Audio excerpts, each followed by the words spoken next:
On this premiere episode of Community, let's head to South Baltimore to Curtis Bay, where industrial meets residential, where the views from the highest peak are breathtaking and the people are warm and welcoming as summer rain.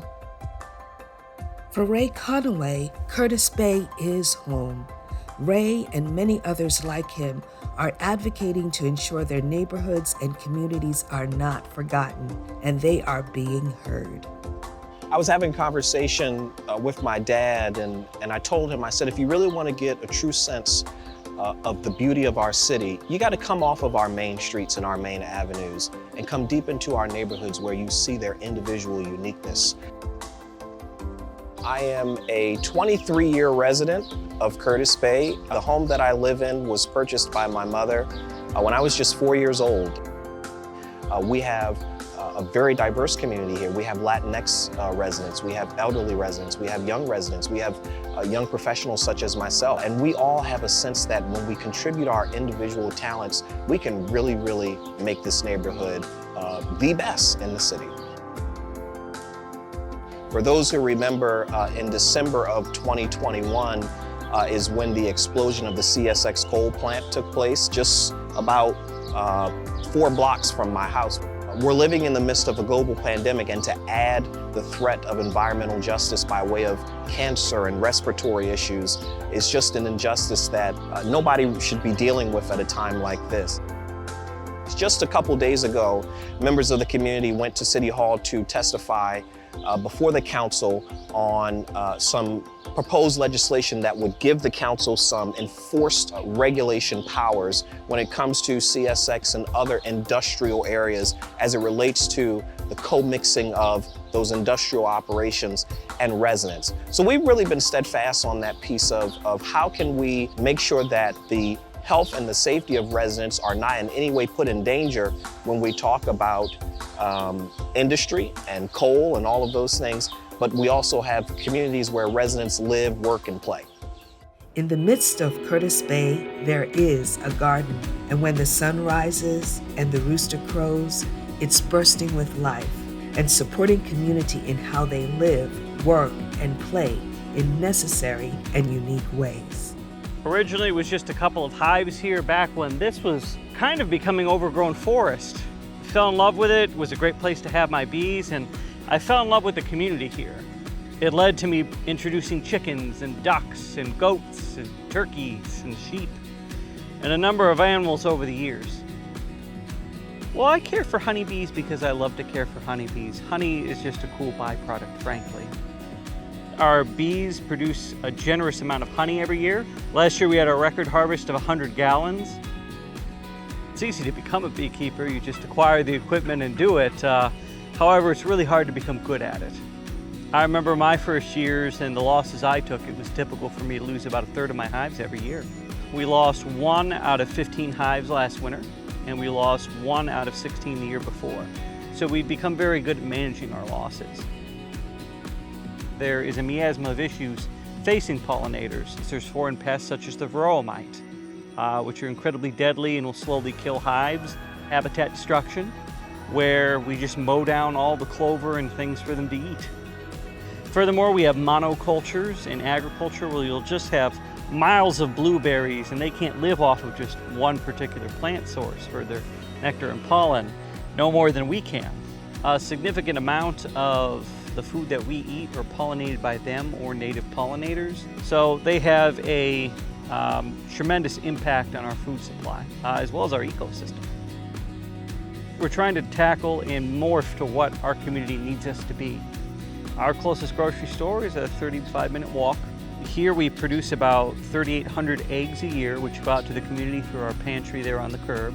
We have plots which are available every year to our gardeners to supplement their tables. We also produce about 2 to 3 tons of food ourselves, mostly potatoes. And we've even tackled other issues such as environmental justice and fighting against the incinerator here. In addition, because we're in a data desert as well, we also provide free wireless internet to the community. I love Curtis Bay because it endures. I come from a community, originally in northeastern Ohio, that has a lot of challenges, and it's a lot like Curtis Bay. It's a former industrial port that I feel the city around it forgets about. Curtis Bay and its neighbor Brooklyn, they get a bad rap, but the people here are so incredibly sweet. Vandalism has been a rare thing in here at the garden, and because we've approached it with love and service, they've treated us well back.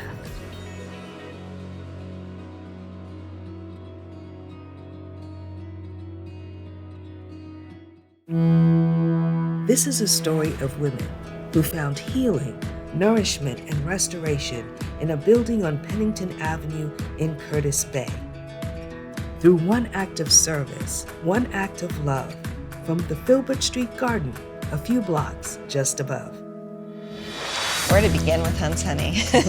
There was 10 homes that burnt out in the neighborhood, and at that point the well knew we wanted to do a social enterprise. Didn't know what that looked like. After the fire, we were at community association meeting. The bee guy from Filbert Street Garden was up there talking about his bees, and it was a first year for his bees, and for some reason he had this overabundance of honey. And when he said that, I kept hearing, a land flowing with milk and honey.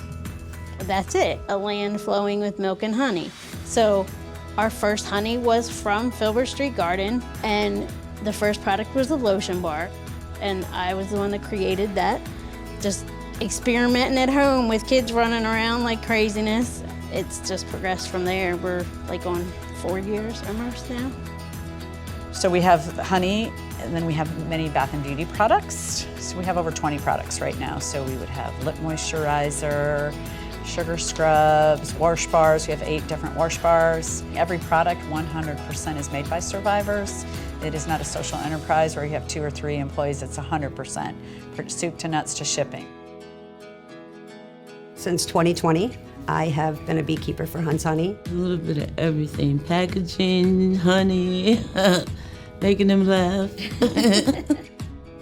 We are a community of women being transformed through long-term relationships, practical programs, and the most important thing is the healing power of love, and we believe that comes through community. We do that through a core life development program where we give women opportunity who are coming out of places of trauma, whether they were maybe trafficked, abused, addicted, somebody who suffered from generational poverty and the things that come along with that. I came here from a transition home from day one. Walking in this door, I wish I'd come in, well, I do come in every day, you know, to work in the other opportunities, the groups that they have, programs. I'm in love. The lies that, you're told, like in generational poverty. In poverty, you can get help, but you can't get but so much because they'll stop helping you. And you get in this fear of, am I going to be able to make it? A whole world has been opened up for me, as far as education, as well as opportunities for employment, gaining that knowledge and skills. So whether here or in the world, I will have something to offer. You say, why Curtis Bay? And I would say, why not? The human cry for connection and to have purpose and to have dignity is uniform among all of us. So why not be in a community where there's a lack of those things? And many people can't imagine it. They don't imagine a different future. So we get to be here and help that. Why not? I have lived in Brooklyn, Curtis Bay, since I was 17. That stereotype that we're all drug addicts, we're all, lowlifes, that we're all just up to no good.